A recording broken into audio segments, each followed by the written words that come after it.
We're starting this live and nobody's here. Hey, Jeffrey's here. Oh, is he? Oh, never mind. Hey, Never did Jeffrey's mind. in the chat. Jeffrey was here before all of us. Yeah. I was about to say, I didn't scare everybody off on Tuesday, did I? Should still be Nah. some left. Well, welcome, everybody. All 4 people watching. To I was about to say Ranger Nation. I made that mistake the other day, yesterday too. Welcome, everybody, to Superman and Lois Retrospectives live, the first live stream for Superman and Lois, like the first season of Superman and Lois. It's been fun revisiting the show. I can't wait to jump into season 2 and all of that hullabaloo and all of that good stuff. But we are at the end of the first season of this rewatch journey. I am joined, as usual, by Darren McClymans, formerly known as Infotex. And we are also joined by Joypad Jake, who's good with a stick and a joypad and whatnot. If you are new here, please like, share, and subscribe. Become a channel member today and do the same thing for these other 2 channels who will be tagged in the description box down below. Yes, this is the second live stream for the week, and we won't be long because Council of Creators is after this as well. But if you are here to join us on this Superman and Lois journey, let's jump right into it. Tosh says, I'm new. I don't even know what that means. Who is that? Tosh. Is he saying this is Is he saying is she saying this is the first time he's ever watched any of my content? You know, that would not shock me. That would not shock me. I just have to show this. I got that sign by Tyler. Nice. You're so lucky. Oh, okay. So yeah, I already tagged them in the description box. So if you're new and you're not subscribed to them, go subscribe to them. What's up, Sean? What's up, Taj? What's up, Keyblade? What's up, Maddie? What's up, Short Car? Who invited? This is my channel. And Taj, you're always like it lately. I was kidding. Hostile takeovers left and right. I've been dealing with personal stuff. All right.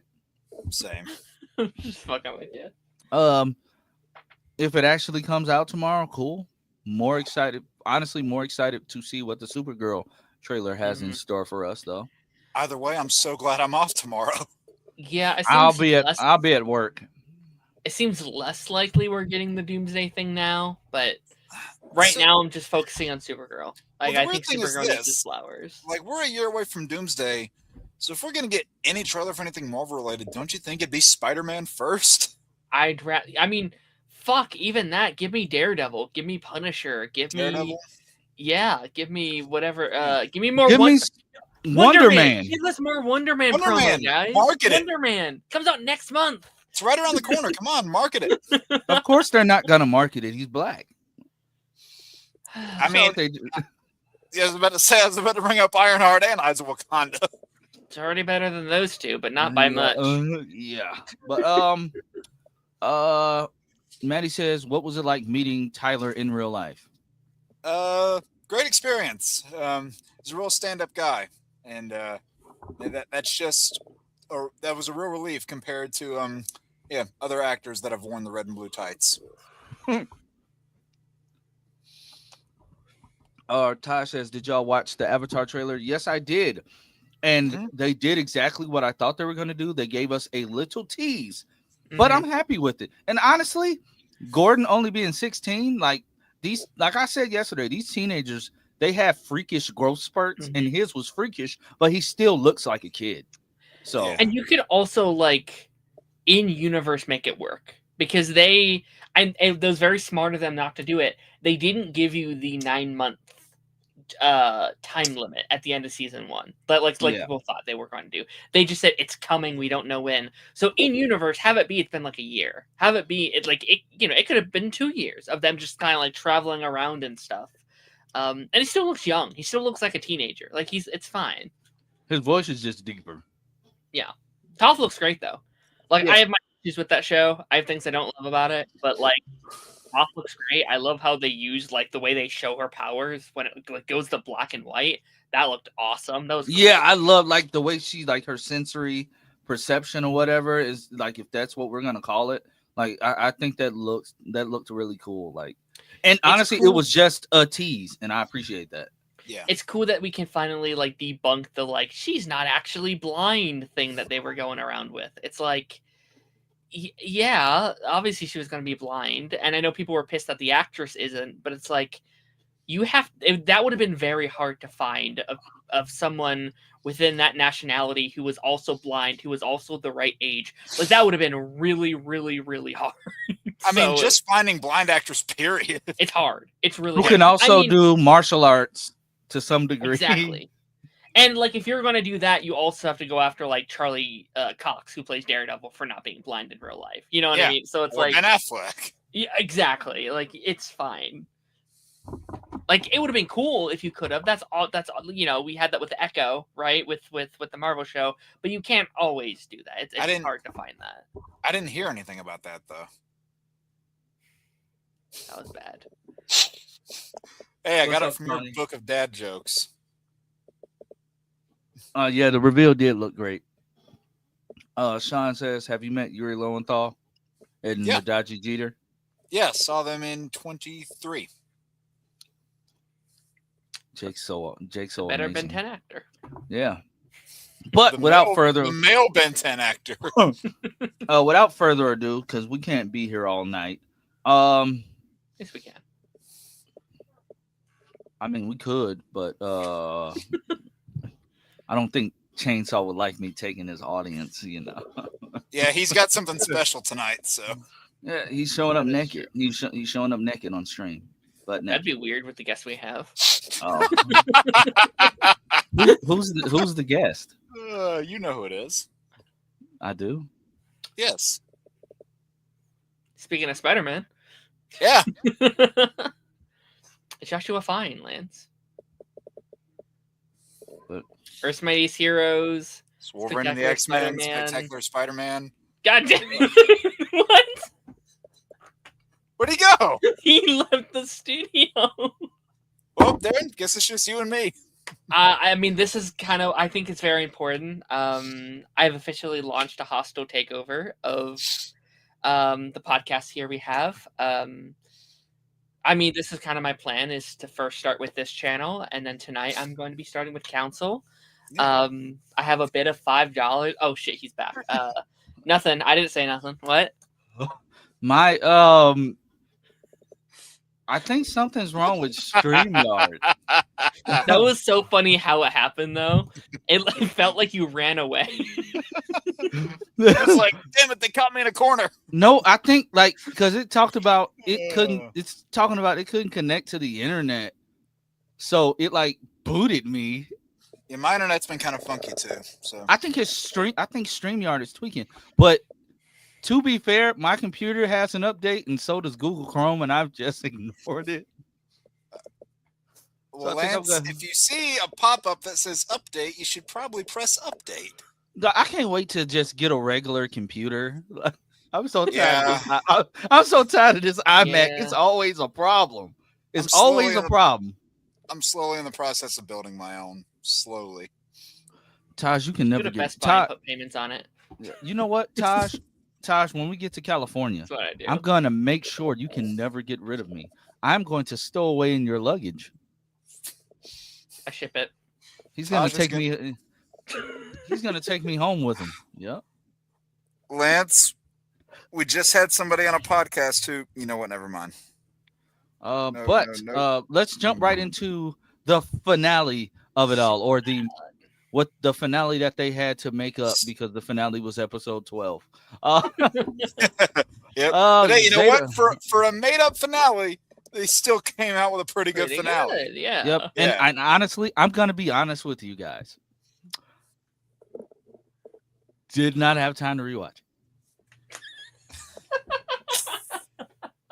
So I'm going off pure memory. Mm-hmm. All I know is Zeta Rowe was in Jordan's body, and Alex Garfin was doing his best to act evil, and Yeah. they Pretty good. fought. They had to get this old man out of this young boy's body. Sounds so wrong. Pause. They had to get this this old man's consciousness out this young man's body, and Jesus Christ. yeah, they fought and like looked like a big for some reason they were at this I don't know what the thing was that they were like what like shoots like giant lava out of it. I don't know why they were there or whatever. Like it seems dangerous. Like you could have fell in one of them holes and got eviscerated. So I think it was so that like it wasn't in an open surface area, so they couldn't be heard as easily, because of his super hearing and whatnot. But to that point, that they did just a little character moment, which is one of my favorites in the episode, where Clark, goes up to space and screams Jordan's name, and you hear the echo effect around basically the entire planet. Darren, you're muted. But yeah, He always does that. No, I saw Darren's mouth moving. I'm like, wait, okay, let's catch this now before we go too much further. But no, how he just screams his name across the planet, basically. Loved that part.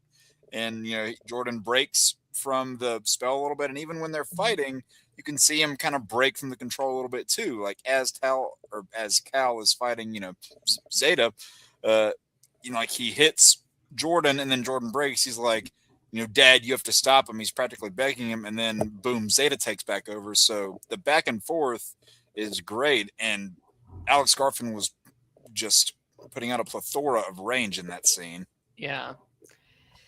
Yeah, I think it's a finale that's very based on the character stuff of the show. And I think it's a good representation of, like, why the show works. Because I think in theory this is technically my least favorite episode of the season on just a merit of just like how it's templated. It does feel like they had to kind of put it together last minute as shit, you're right, we ended this. But it's I am so invested in these characters that you can do like 3 separate different montages to just show the rest, like the previous episodes of the season, and it works so well on me. There are like multiple points in this episode I find myself kind of tearing up a little bit because of just how well it's put together. I feel like in almost every aspect of the episode, like you have the like beginning stuff with Lois. Again, Betsy always kills those emotional scenes in which she's on the edge of because her son is gone and no one knows where to find her. Like she interrogates Lar in the prison. Oh my god. And that's good. I love the line from Lar. This is Lar's best episode too.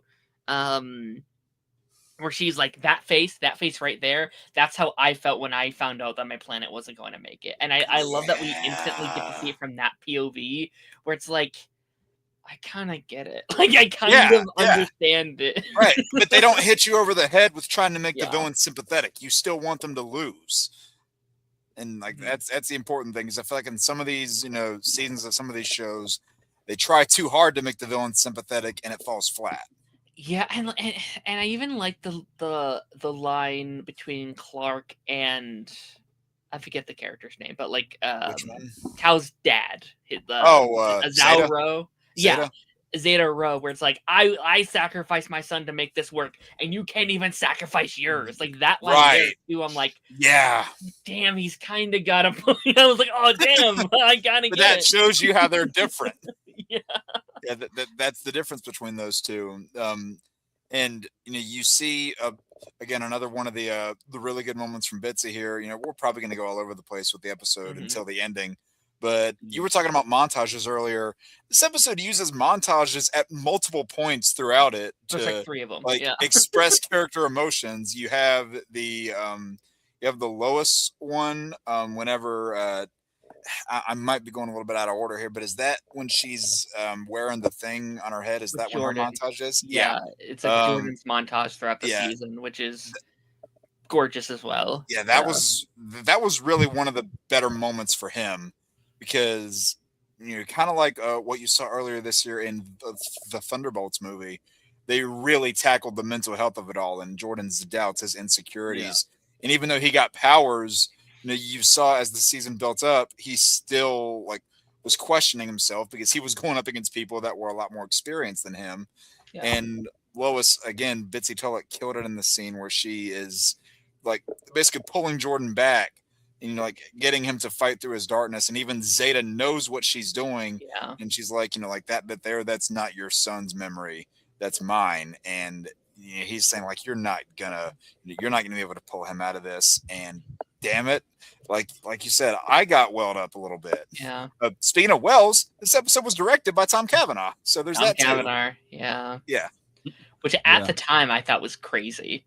Like I was like, wait, what? They could do that? That's insane. Yeah, and both him and David Ramsey directed multiple episodes in this series. Mm-hmm. I also just love that line that I think gives a lot of stakes to this episode, where it's like, you don't even know where to begin to look, but I know exactly where you are. It's like, oh God, oh, like, two characters that are powerless. Like if they when they show up, you can do nothing. Like there's nothing that you can like. They have the gun, but like we saw that didn't do shit. Like yeah, but you gotta the gun the gut. jammed. You gotta admire the out of gut. his fucking hand. You gotta admire the guts on John though, because he had nerve, and he even said like he's trying to talk Jordan out of it in his own way that he's able to. And I'll be honest, I got chills when it does the close up on Jordan's face, and you see his eyes open with that dead drop, and I'm like, oh no. This is about to go bad. Yeah. And they have the push pull, and it's finally John that snaps him out of it. And they're just, doing a little bro hug while Jordan's still floating in the air. No big deal. I like that though too. Like I like that Jordan's powers is kind of reduced to his like mental I guess confidence and his ability to do so. Like he could always fly, he just needed that push. And he's not there yet. Right. But clearly like he has the abilities in him, or they would have fallen. Yeah. They would have been like, oh yeah. And then whereas John, for now anyway, his power is right here. Like his power is right here, and that's what got him through. But you're talking that would have been funny if it was John flying and not Jordan. That would have been fun. Yeah. But speaking of Jordan flying, I think the first time in the episode you see that is when we get something that I don't think happened enough in this show, but I love it every time it did. You got Superman and Steel teaming up against all those subjects, and awesome. Damn it, that was a good action scene. And they do the slowdowns because it's Kryptonians and all that, but you still felt every impact, every punch. Steel taking guys out with the hammer, and that it made sense for him to be the one to blast Jordan, because as they proved that the episode, Clark couldn't hurt him.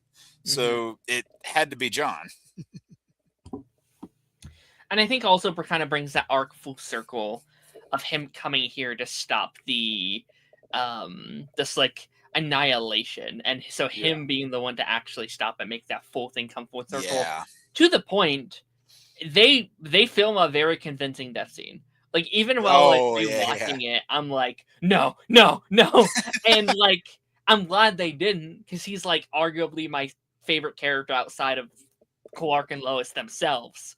I think so too. But if he did die there, it's a great arc.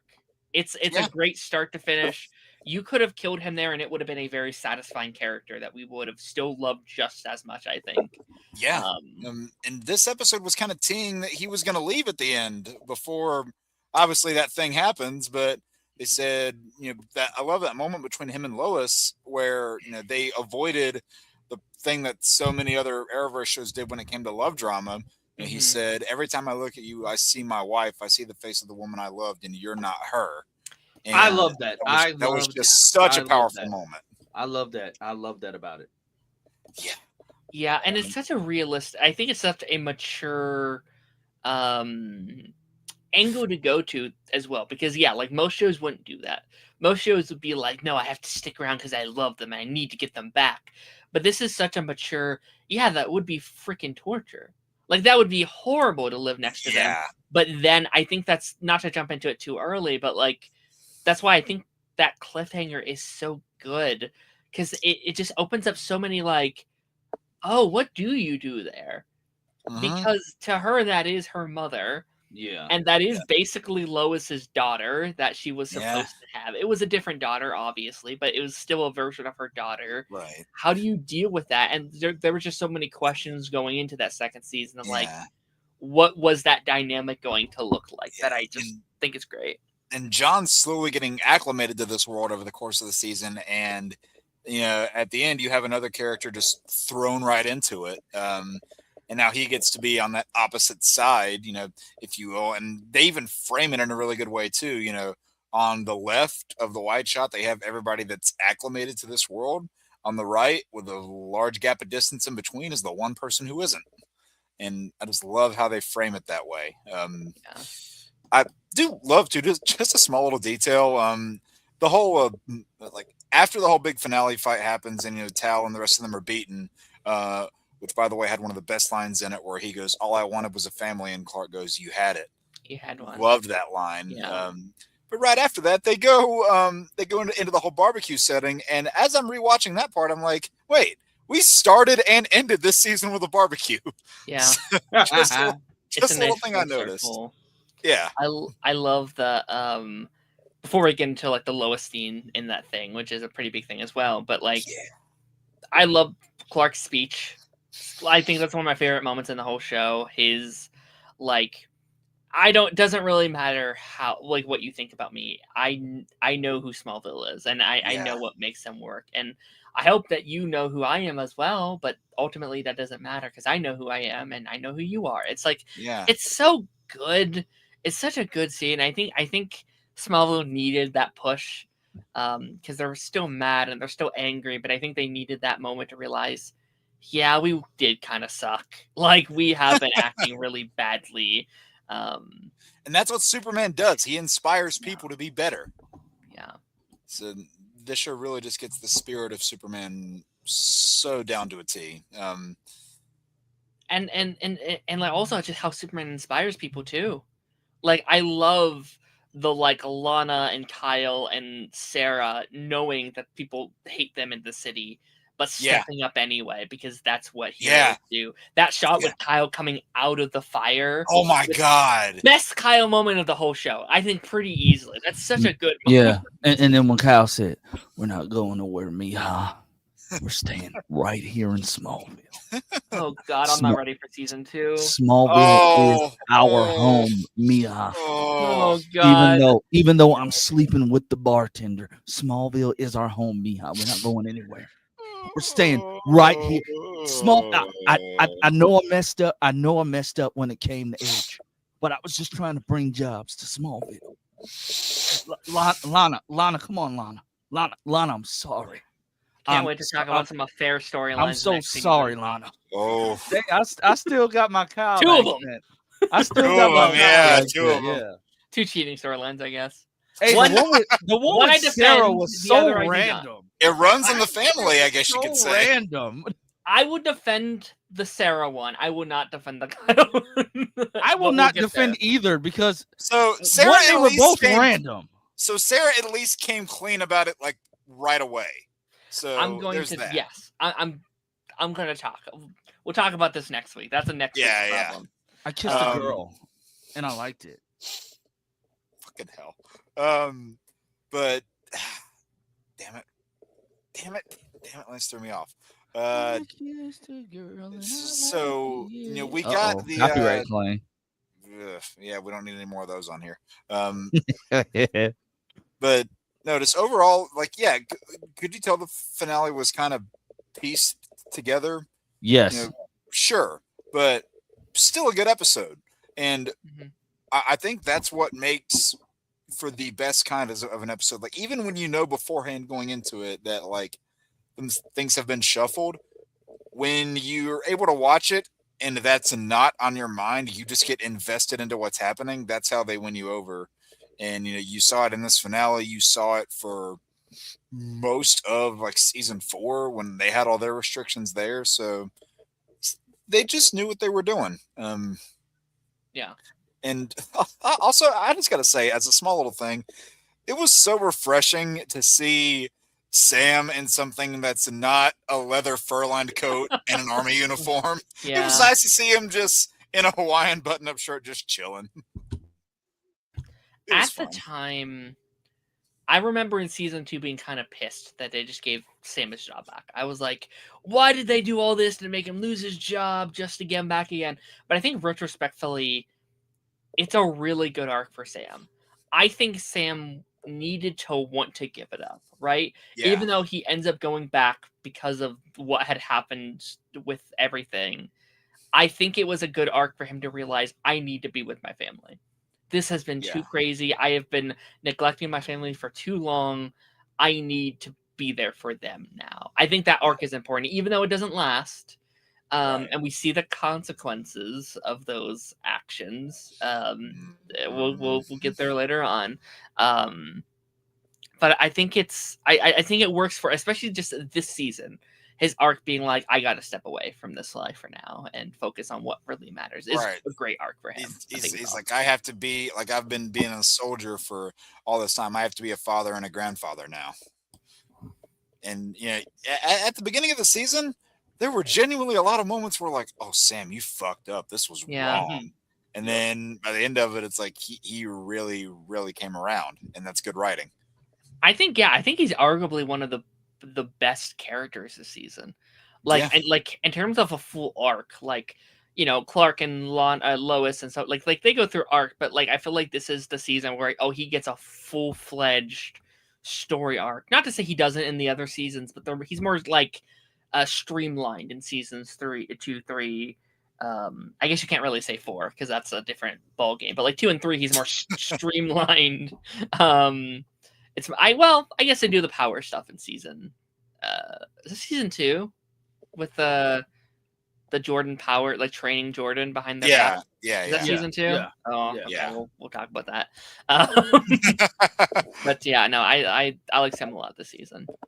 Oh yeah, and he felt like, in a way, he felt like essentially a better version of what they were doing with like characters like Quentin Lance and Joe West. He felt like a better version of those characters, basically.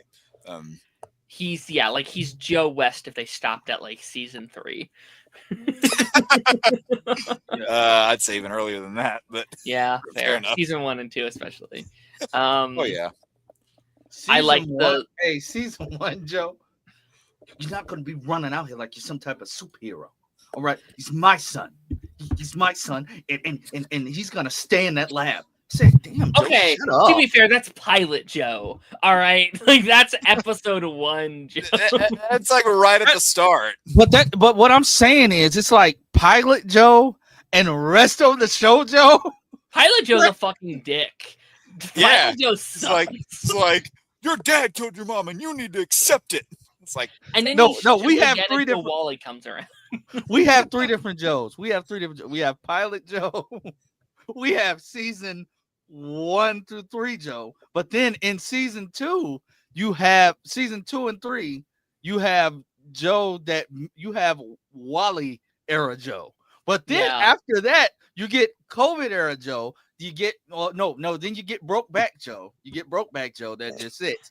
And then after that, you get Scared Joe. Because they have nothing to do with why they have to write him out the show. He's just suddenly just terrified. You get non-existent Joe, and his girlfriend gets the spotlight. And then you also get like fucking Armageddon Joe, which is suddenly anti-killing Thawne. And I was just like, where the fuck did this come from? Right, like this is killed him 3 seasons ago. Right, and this is the same guy who fired 3 bullets at Wells, thinking it was Thawne. Who tried to kill Savitar without a second thought? Maddie says, don't forget dead Armageddon Joe.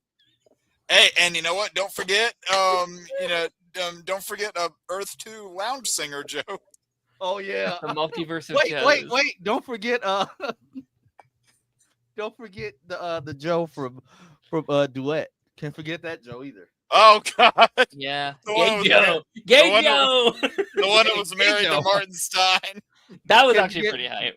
Can't forget Gay Joe. No, that caught everybody. That caught literally that caught the world off guard. That is Gay Joe.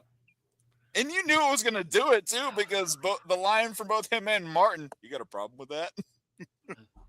And then it's just crazy. Like, flashback. Oh, yeah. Alcoholic Joe. So many Council of Joes. 50 Shades of Joe. Wait, no, I got Oh. another one. We got towards the end of the show, we got negative Speed Force Joe. We Oh, yeah. did. That was Yeah. actually awesome. I kind of went for that. We can't forget we have the Joe who just randomly the Joe who just had to quit his job in season 6. I call that post-COVID Joe. No, we're gonna That was call that weird. Wallace era Joe because Eric Wallace ruined Joe West for me. He did. He ruined him. Like you just let He had no Kramer idea what come to do in with and him. take your job, dog, because y'all couldn't prove that that Frost was not a bad guy. Like you guys are that bad at your job. We're going on a tangent. We're going on a tangent. Sorry. God help us when we dive into the Flash, guys. That God storyline help was our souls. so like stupid that they did. So Superman and Lois. Yeah. I just think Joe is the one character who's had like the most doppelgangers, and it being on the same Earth. Yeah. Yeah. But no, like just this season as a whole, and individually, when you look at all of these Arrowverse adjacent shows, like everything from Arrow through the end of Superman and Lois, this is probably like out of all of those, this single season is probably my second favorite season of DC television. It's up there for me. It's yeah. really high up there for me. Yeah, I mean, my personal favorite is still the second season of Arrow, but this one comes damn close. Yeah. Wait, Darren, you never responded to my joke. Oh, I thought that was the joke. In Discord earlier, you never responded to it. But I mean, you have to admit, icy is the easiest word to spell, and now I see why. But no, I really want to say one thing too. Just over the course of this season, and really just this show, something that became so refreshing is that Clark and Lois were actually depicted as a real couple that cared about each other and loved each other, and they had their ups and downs, and like they had their disagreements, but they talked it out. They got to the root of the problem. They didn't make the other feel bad about something every episode. They didn't have a new piece of drama every couple episodes that lasted every couple of episodes. Because when you watch like shows like The Flash or especially Arrow, where the primary relationships are toxic as all hell, Clark and Lois were incredibly refreshing after that. Mm-hmm. So I really especially at the time it was airing. Yeah. Oh yeah, because it was airing alongside season 7 of The Flash, and I'm like, what is this? I guess the only other major part I wanted to mention, I like, even though I think it's a little unrealistic, I do like Lois buying the Gazette. I think that's a nice moment that, like, there's always kind of been a bit of a weird power dynamic between Lois and Chrissy. Chrissy was obviously the boss, but Lois obviously has more power and more experience and more of a pull. So I think it's really interesting to be like, we're owning something. We have this. And I think it just fits right for Lois, not to just be like an employee at a very, very small, organization. Now it's like, oh no, she owns a company. Like she owns a business. And that is like, that fits a lot more into her. And I also think it's a little bit more ethical too, in just how they make up their stories about the things that they know when they own it, comparatively to like, oh, they're climbing the ranks of a business by having this advantage. So freaking Joe Smo isn't like, how the fuck did Lois get all this, all these good stories? It's like, okay, it makes more sense. Yeah, and it becomes an establishment. So whenever you hear it or see it report something later, it's like, okay, this is an established part of this world. It's not just some random throwaway thing. You're like, why the fuck do we put stock in this? So definitely have to give credit where credit is due there. Do we want to go through a couple rankings that I put together? Sure. Yes. Sure. Yeah. Yes. Oh, but wait, what are you rank? What is our ranking for this final episode? Also, the Natalie reveal. I remember sitting there because during this season, I had ended up with COVID, so like during the finale part, I remember like sitting there like not being able to breathe. But when that happened, I stood up. I was like, It's a good. I was pissed though, not because of the episode, because I was spoiled on it. I was on vacation at the time, so I didn't get to watch it live. And I just got an article on my phone that just popped up that said that actress and Chrissy's actress was up for like series regulars. And when I saw it, I was like, "What the hell? Why is this dead girl a series regular?" And then I saw all the thumbnails and stuff. I was like, "God damn it!" Whoops. But it was still very cool. I was like, okay, I need to freaking watch it. What the hell happened? Yeah, it was great. But there were also like the only thing that was frustrating as we were watching this season is, God, there were so many breaks in this season.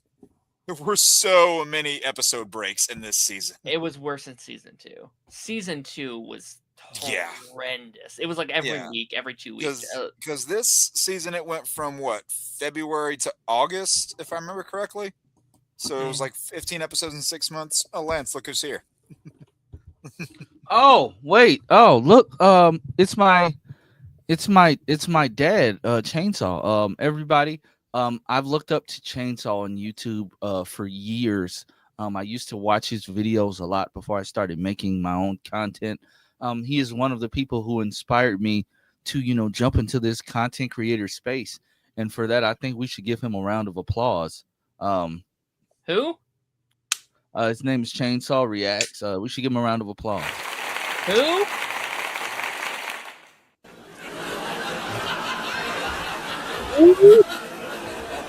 What are you, a fucking owl? Please don't destroy your mic. But yeah, Chainsaw Reacts, everybody. He's my inspiration. He just posted a new video watching Wanted in Derry, or Welcome to Derry. That's what it is. Do you guys know, like, WB sent me all those episodes? I still have not watched it yet. God damn it, Lance. It's so good. I need to sit. Bro, you already know. I'm still behind on it. You already know. It's so good. Yeah. You already know how this, between Thanksgiving and like, yeah, I get it. This month is terrible for me for like to think even about doing content. It's we're going to see the SpongeBob movie next weekend, and realistically, I do not know when I'm going to be able to sit down and actually record the review. I still have not done Zootopia. Oh, it's so good. I've seen it. I just haven't been able to review it. I'm finishing Bel Air either today or tomorrow, and I don't know when I'm going to be able to review it. I get it. Like, I haven't finished Wednesday season 2 yet. Okay, you know what? That was like 3 months ago, bro. It's bad. I know. That's your own. I haven't done the Bear season 4. Like, I'm behind on shit. I haven't went back to the Bear since season 2. I don't know why. I just haven't. I'm a season and a half behind on the boys. Yeah. All right. So all right, rankings. I put together a couple. This will not last long. These are short. But just like Ranger Nation, these will get more exciting the more we go through. Not even so much Superman and Lois, but if we evolve past that, that's I think when it's going to start getting even more interesting. So I have 3 rankings here. Some of them are a little repetitive. Jesus. Can you put on that Green Goblin mask behind you, Jake? Maybe someday. Can you give us your best Willem Dafoe? If somebody super chats you $20, I will. Hey, please do, because I'm like right at the threshold of payout. I need as much money as I could get for Christmas. All right. Is that every? This is the main cast. Main cast. You couldn't find any shirtless pics of Tyler? Jesus. I could have. These are heroes, I'm guessing. Main heroes. This is the main cast, plus the child. Plus, I was like, who is that kid? Sophie. Yeah, Sophie and Chrissy aren't series regulars, but I threw them in there. I was like, why not? They're here. Was Tal not a series regular? He is, but I included him in another ranking. Which Gotcha. Which I broke my own rules a little bit with that, but who cares? All right, Superman, Tyler Hoechlin. Let's get him down in D. Jesus. I think All right, where S. Duh. are we? Are we just okay? It's my favorite live action Superman. So I agree. Yeah, I didn't want to. Whoa, What the Darren? Well, you know that's where Henry Cavill belongs. StreamYard's glitching. What the hell? Yeah, no, I think he's my favorite live action Superman. I will also say it's going to be hard, but try and focus on like just their season 1 counterparts. Because we can like readjust these as we get more of these characters. Yeah. So yeah. So this is just within season 1. Just within season 1, and then each season we can like readjust to see if they still exist there. There's a couple of characters I'm curious to see how they evolve. There's also some that I don't think will change regardless of what season we're in. Same. Including the next one. Are we just gonna say both in S tier? Yes. Do we all agree? Okay. Yes, if she was Felicity, though, it'd be lower. If she was Cecile, it'd be even lower. If she was Cecile, she wouldn't be in the rankings. I'm not doing it. It's StreamYard. It's glitching, I'm trying to tell you, StreamYard is tweaking. All right, so this is Jordan Elsass now. Yes. A couple of seasons, I'll have to add another photo. I'll have to change out the photo. But Jordan. I mean, Jonathan. Jonathan. That must have been confusing as hell on set. Yeah. Wait, which one? Which Jordan? Yeah. It was like character or actor? What do you guys think? Just the season. Um, It is his best season, to be fair. I mean, I think at least. I think it's my favorite season with him. It's between this and season 4 for me. For him. Yeah. I think he's an A for me. I'll say A, yeah. I think he's an A. He's never It is crazy how kind-hearted he is throughout this season with everything that happens to him. Like, he just can't catch a break. What the StreamYard! There we go. Jordan number 2. I'm not going to be nice because he was kind of annoying in the first season. I put him in B.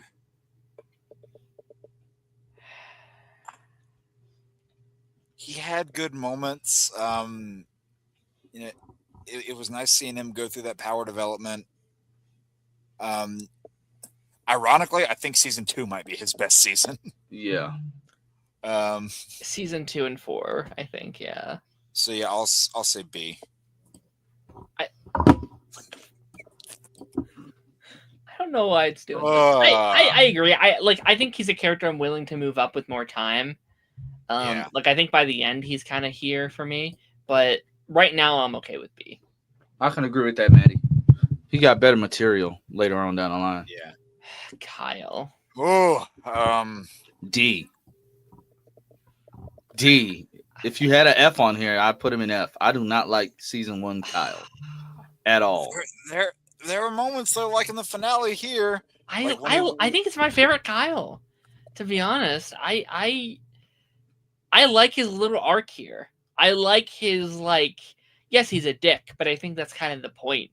Is that he is a dick, and at least it's justified where he's going. Where next season, there's episodes where I'm like, what are we doing? Where are we going with this character? Yeah. And then season 3, they just don't know what to do with him. And I like him in season 4, but by that point, it's a little too late. He doesn't get enough screen time. So, I actually really like him in 3. What do you do in 3 again? So what's his arc in 3? So 3, there's a few things. He finds out about Clark's secret. He puts Jonathan under his wing with the fire department. His whole relationship with Chrissy gets solidified. And the whole thing where there's that whole thing between him and Lana where Sarah is kind of stuck in the middle between the two of them. And then that puts Kyle between a rock and a hard place. I'll say for this season, I give Kyle a C. And you're at D, Lance? Yes. I'm at B. So let's meet in the middle with C. Fair enough. So you get your ranking, Jake. I like him a lot. He's not great, but I like him. Lana. I gotta give them credit. They did make me care about an original character, and a lot of other Arrowverse shows did not do that. Hey, there's a couple. Joe West and Harrison Wells and John Diggle. I said a lot of other Arrowverse shows didn't do it. I didn't say all of them didn't. Fair. But also, fair. Joe West is just Daryl Fry renamed. I don't know who that is. Think of the same kind of character in DC Comics, but with a different name. Okay. Lana Lang. I don't think Lana ever had a bad season. Mm-mm. Yeah, and I think this is definitely, in terms of live action Lana's, this is my favorite version. I don't think she's S for me, but I think she's up there. Like I like Lana a lot more than most people, I feel like. Yeah, she is. You know her name is actually pronounced Lana.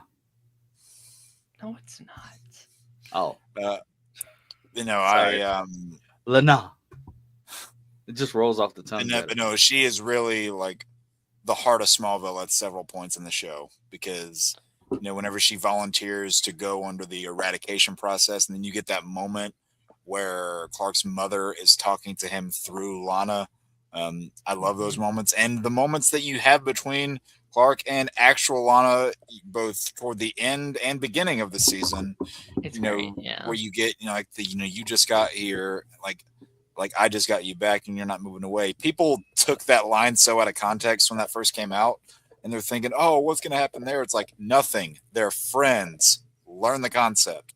But also toward the end, whenever they're thinking about moving, that Clark and Lana moment where he says, "Hey, listen, you are the heart of Smallville. People look to you. You're a part of this place, and it's a part of you." So love those moments. I give Lana an A. I'm an A as well. I'm an A as well. I think her best stuff is yet to come as well, though. I think season 3 Lana is really good. Season 4 Lana is really good. Once she becomes mayor, that just suits her so well. When she called out Mayor Dean for being an absolute dick. That stuff is good too. I love that part. Oh, the stuff I think season 2 is my least favorite season for her, but the Clark revealing himself to Lana scene is beautiful. I cannot wait to talk about that. Oh yeah. All right. Sarah. Jordan's Lana Lang in many ways. Until they break up. Well, Clark and Lana break up. That's still she's more Lana Lang actually once that happens. Season 1 she's more Lois. Now so So I like Sarah in this season. I do. She felt like an actual, pleasant love interest. Just kind of like a nice presence for Jordan to be around, because while he's going through all these life-changing transitions, there's even he can't even always find solace in his family, like his parents or his brother, even though they're the ones that really help him through it. So sometimes Sarah is really that safe space for him. And, she really, I think, was part of what helped him bring down his barriers, if you will, because he was really introverted. And through her, he became less and less so throughout the season and started to come into his own character. I really like her a lot. And I'll say this too. It's one of the early episodes. I don't think it's the pilot. But when they tell you about her attempted unliving, at first I got really worried, because I'm like, oh no, this is deep subject matter. Please don't screw this up. And they didn't. Yep. They handled it really well. So yeah, I would not have had faith in any other Arrowverse show to do that. So they really handled some deep subject matter with the character. I could go either A or B, personally. I think it's a B for me. I think Lana's always a consistently solid character. I think each season there's a little bit I love from her and a little bit that you mean Sarah? What did I say, Lana? You said Lana. Lana, sorry. Sarah. I think each season she's very solid. I never hate her. she's never one of my favorites though either. Like she's always kind of like in the middle. So I would also I think I'd go with B. I think right there with Jordan for now. Fair. Lance. I agree with you guys. So B. Yep. All right, John Henry All right. Irons. Put Captain him Luthor. B. Let's call this one John Henry Irons. I might call Captain Luthor for another ranking. I'll just go ahead and say it. S. Love this S. phrase. Let's Yeah, go. The golden tree. Stop doing that. What the hell?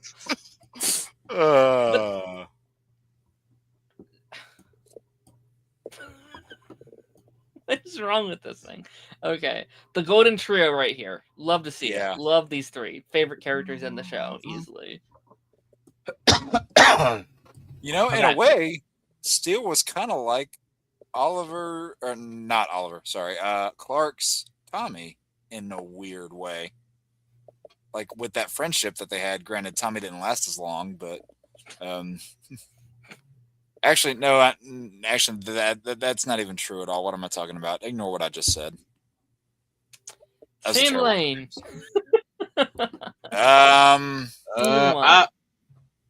I'll say I'll put him in C ahead of Kyle. Whoa. Only because he teeter-totters a lot in season 1. Does he? So I think it's not so much teeter-tottering, but more of a growth. Like he starts here, but then I really love how you see him grow throughout this season. Yeah. I'll give him an A. I like Sam Lane a lot in this season. Really? I almost want to give him an S. Really? I think he has the best arc. I think, like, in this specific season, I think he has the best arc, the best growth. He's the only Sam Lane I like. Like, the point of Sam Lane most times is you're not supposed to really like him. Like, he's an antagonist. This is the one in Supergirl you didn't like. He's bad. I'm fine with A. I'm okay keeping him out of S. I think he is an A character, but I There think are this certain season seasons where he needs the S. I think this season he is an S for me personally, but I think we can. Where did you say, Lance? You said C. Yeah, I said C. Okay. I'm okay with B though. And then I said A. I'm gonna stick with my S, and that levels it out to an A. Okay. I think, right? If that's a Yeah. C, A, S, that would level out. Or would that be B? You could put him at the front though. What is that? A or B? I think it's A. Is it A? Okay. No. Stop If you can get him up there. What the hell? Hey, Darren, I have a question. Yes. Why am Scroll I down so a little high? bit. Oh, never mind. Yes. Scroll down. Yes. Why are we ranking kids? Yeah, let's get her in D. Yeah. Literally does nothing. I don't really remember anything from her, honestly. She has like 2 scenes in season 1. Okay, I'll be honest. The most memorable thing from her character is in season 4, the first time you see her, and she's like this much taller than Sarah. She's memorable because the fandom doesn't shut up about her. Yeah. It's the same shit as Jenna, where With, like, the fans are like, yeah. "Where is she? Where is she?" It's like, why do you want to see her so badly? Okay. Why? Okay. Like, what does that add to the season? So I'll give credit in season 3 because it's Michael Bishop. I do love that scene between her and John. I think that is one of the better scenes where they're like alone at the stadium after she runs away. Yeah, I love that bit. I don't remember it amazingly, but that's why we're doing this. Yeah. Hot take. Maybe I don't know. Maybe this is a hot take. Over the course of the entire show, I never hated Chrissy, but I think out of all the mains, she was my least favorite. She's my least favorite cast. She's my least favorite. Which I think is a compliment because I still like her, and I think Yeah. if she's the if she's your worst character, you've struck gold. Yeah. For me personally. And it's funny, a little bit of a reference here. Her last name being Beppo. For any of you comic nerds out there, it's a little reference to Beppo the Super Monkey. Listen, Jeffrey, I never did it the first time. Okay, that was Phil. So we all get one. Hey, you know what? Now that we're done with season 1, Phil might come onto this thing. Oh boy. Chrissy. Oh, right. Where's our ranking though?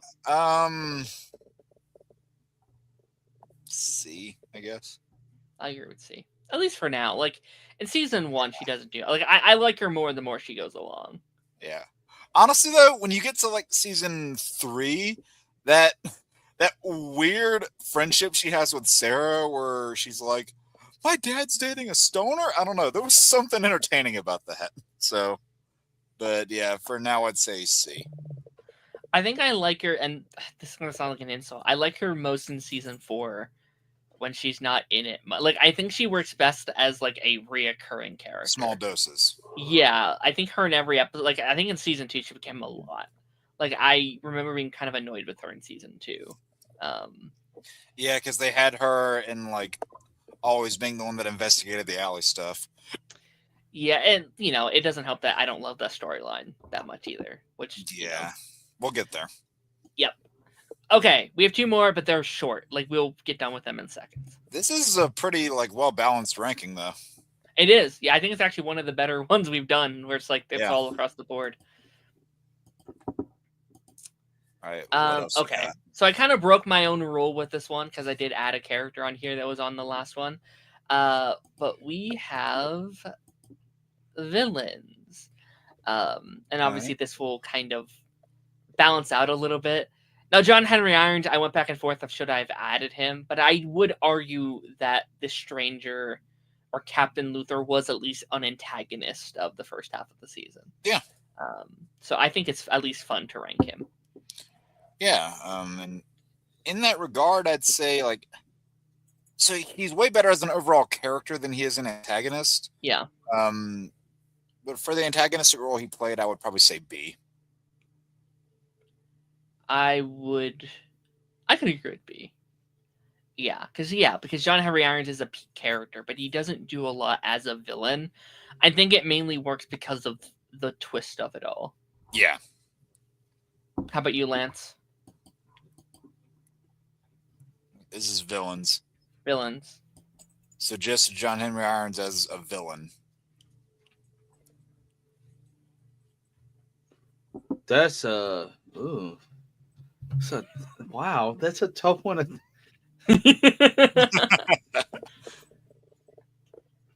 Even though his villain arc was short, he made his mark. I would have to put him. I actually like him as the villain more than Morgan Edge. They put a lot of time into that, a little bit. He was intimidating. He was menacing. He gave Superman. He gave Superman some go. The like how they shrouded it in mystery. How he was in Clark's head as the Stranger. I would have to put him up there. I would have to say S. I would have to say S. That fight at the end with those red lights when he's holding the hammer over him. It's good. It is good. So, what, man? We'll get into this later, but this show really loves to have Clark Kent go up against bald-headed villains under red lights. I'm going to meet in the middle. We have a B, we have an A. I'm going to say, or we have a B of an S. I'm going to say A and meet in the middle. Right. I think he's really good. And then we can always move him along once we start doing, if we do some of the other shows, because that's when this is going to get interesting. Oh, boy. I think. Morgan Edge. I'll just go ahead and say this. I'm going to give him an S. I loved what they did with this villain. It was kind of like, it was kind of the same thing that they did with Prometheus on Arrow, where they mixed characters together, like they mixed the comic Prometheus kind of, but then they made most of their own original character out of it. With here, you had the Eradicator and Morgan Edge kind of combined together, but it was largely their own character that they made. And they gave Superman a personal connection. And, a lot of people were kind of put off by the fact that, they introduce him as a brother. I don't mind it at all. I really don't. I really don't mind it. I loved Tal in this. I think Adam Rayner was great. And even so, even though this is the season where he's the main villain, I actually think I like him in season 2 more. Yes. I wanted more of him. I really wish they could have got him back for season 4. That would have been nice. Yeah. How about you, Lance? I wish they could have gotten him back for season 4. I think as a villain, his villain arc, the reveal of who he really was is goated. Like if it's one thing that this show did amazingly, it was villain reveals. That was Todd Helbing's thing over on the Flash, so he carried it over here, and even if it got drawn out a little bit on that show. yeah, like it stayed goated. So with Tall, I wish he would have stayed a villain a little bit longer, but we also have the fact that we're dealing with like technically 2 different Talls, because you have regular Tall, then you have Eradicator. As the Eradicator, I think he faltered a little bit. I think it should have been a completely different character.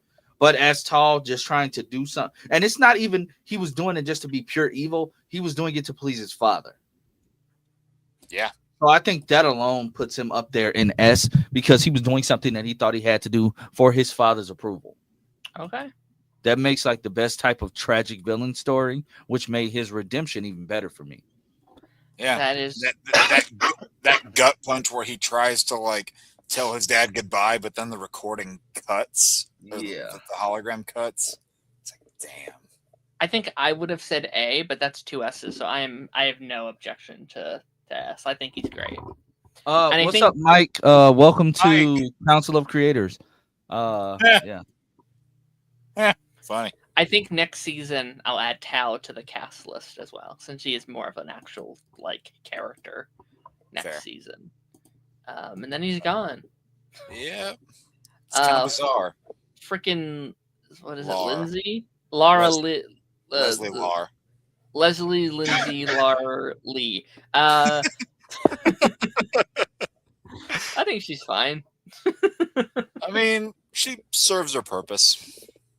Yeah, I think like She's you said, annoying. I think this is easily her best episode. Like this week, I was like, annoying. oh, she's great. She's annoying. She's supposed to get under your skin, though. I think she's a C for me. I like her. She's a C. Like that. She's a C. She's infinitely better on her new show, Brilliant Minds. She's infinitely better. Although I think she's the baby mother of one of the doctors, but I think they just killed. They did those tropes. It's a Greg Berlanti show, so you know how Greg Berlanti always has those amazing, like Christmas episodes where it like leaves you on a cliffhanger. Well, one of the cliffhangers is like she might be dead in a car accident, but yeah, you can tell it's a Berlanti show. You mean kind of like another Berlanti produced show that ended with a car accident cliffhanger where we thought a character was dead? Yeah. I'm sensing a pattern here. This whole like it had a big reveal that like changes like the dynamic for like the main character. Like it's I was sitting there watching it, I said, man, Berlanti is like gotten like it's good, but it's like gotten really predictable with these Christmas episodes. Daddy Rowe. Cameron's thing. I'm not gonna lie. Dude's kind of ugly. Yeah, I can pull it up. Which one? This one? Yeah. Todd Helbing never said that. Todd Helbing said that was. Yeah. He never said that he would have. He said that's something that they thought about doing. Yeah. He never said that was he never said that was set in stone. He said that that's what they wanted to do, but couldn't commit to that because at the time they thought about it, but at the time, the budget and the fact that he had got booked on another show. Yeah, sorry, I didn't want to put you on blast there, Cameron. I just wanted to set that straight. Which I think narratively would have maybe worked a little. I would have hated that. I don't know. I think it needed more. Like I think it would have been an arc though, right? I think he would have been back for a whole season, and I think like in a word where Death of Superman is not the final season, right? It's just season 4, or maybe even season 5, depending on how they handled it. Like I think it would have worked because I think they wanted to do I think they wanted to do full on like Death of Superman, Reign of the Superman. I think that was the plan. I mean, you Like, could they have had a- avenged. I feel like you could have still done that. Like again, if it wasn't the final season, they could have done it the way they did and just have the effects that you see happen to Clark happen a little more gradually rather than Mhm. only in like the last few episodes. Yeah. Yeah, this last one, Zeta. You know, I'll give him credit. They did a good job at making him really evil and despicable. He really had no humanity about him at all. I mean, he was never my favorite character or anything. Honestly, he kind of reminded me of Wormtail from Harry Potter in the way he looked. But It reminds me of what's the one Star Wars character? Look kind of looks like Palpatine. Palpatine. no, not Palpatine. Kind of looks like a No? big slug. Jabba. Jabba the Yeah. Hutt. Yeah, Jesus. this face kind of reminds me of that. I don't know. Damn. I don't know why. I'll say B. I like him. B. I'll say B. I'm with B too. I like him. I think he serves his purpose. I'm Yeah. with I'll say B as well. He's great. Yeah. I B for Bubblicious. arguably he's the actual villain of the season. Yeah. Yeah. Like Tal is like the mascot of everything. But it's his plan, it's his journey. He's the one that wants this shit. Like, it's him. You know what's funny is in both Kryptonian shows, like there's always a villain that is like they are the villain of either a season or a storyline, but the one at like the very, very back of the whole plan is Zod in a way, or like the spirit of Zod, and Zod never physically appeared in either one of them. So just interesting. Yeah. All right, now this one. Alright. This is a meaty one. Get ready. There's definitely more than just one on here. What? It's definitely more than one. More than one. We're just doing seasons.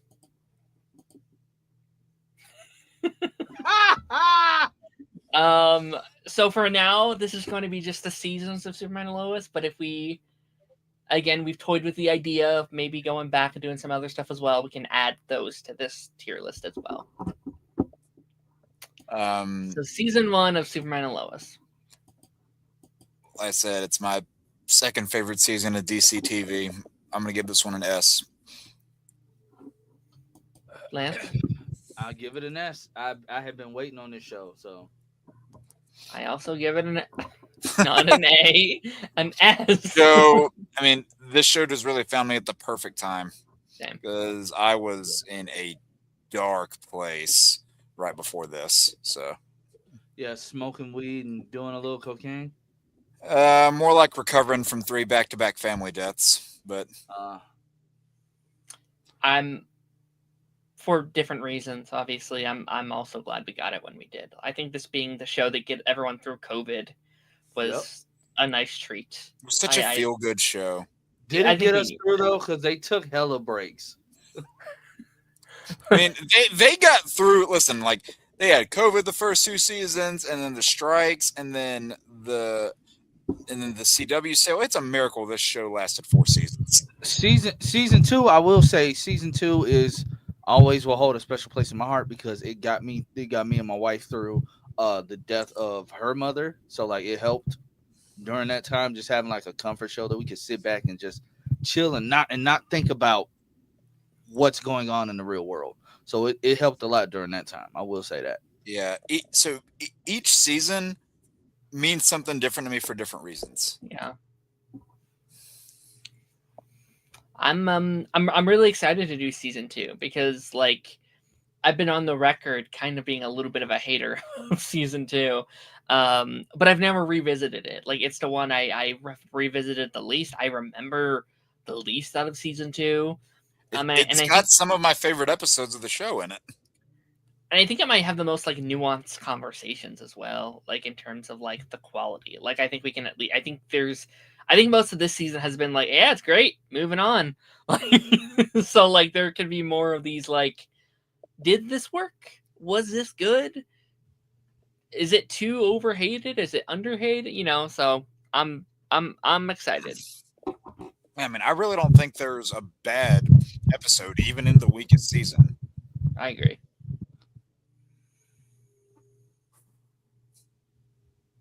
Was there anything Lance? else we wanted to cover? Or I mean, I think we got it all. That's all I have. That's all I have. Yep, this was not going to be a long stream at all. I will say that Oh, starting. don't worry, short car. We're gonna talk about that. Yeah, we're It'll gonna be a talk 2-hour about that. stream next season. Yeah, but, Ranting from my wheelchair. for season 2, we will start recording episode. Wait, how we were doing it one episode at a time, right? Barring any week breaks, yeah. Okay, so we will start with season 2 next Wednesday. Well, we record on Wednesdays. They will be posted on Saturday. So the first episode for season 2 will be posted December 20th. Will be posted December 20th, starting season 2 of Superman and Lois. And then we take a break till January. I was gonna say, expect us to kind of take some breaks for holiday seasons because we know the schedule. Yeah.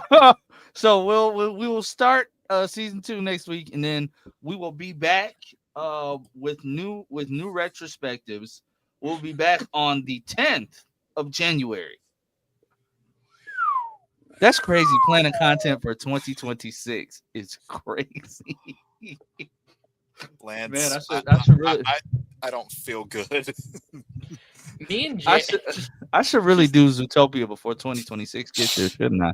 There's so much shit I gotta get done by the end of the year. But sorry, Darren, what were you saying? Me and Jake were just like doing the math a week ago. Oh, we're like, we were just like, okay, if we did all the Arrowverse, if we committed and we did this for all the Arrowverse 1 week at a time, it would take us until like 2037 or something crazy like that. Jesus. Damn it. It's like 8 or 9 years. But Darren, there is an idea I want to talk to you about. Well, fuck me, right? But no, of course not. But guys, I want to thank you all for joining us today. Remember, like, share, subscribe. If you're watching this on a review, like, share, subscribe, become a channel member today.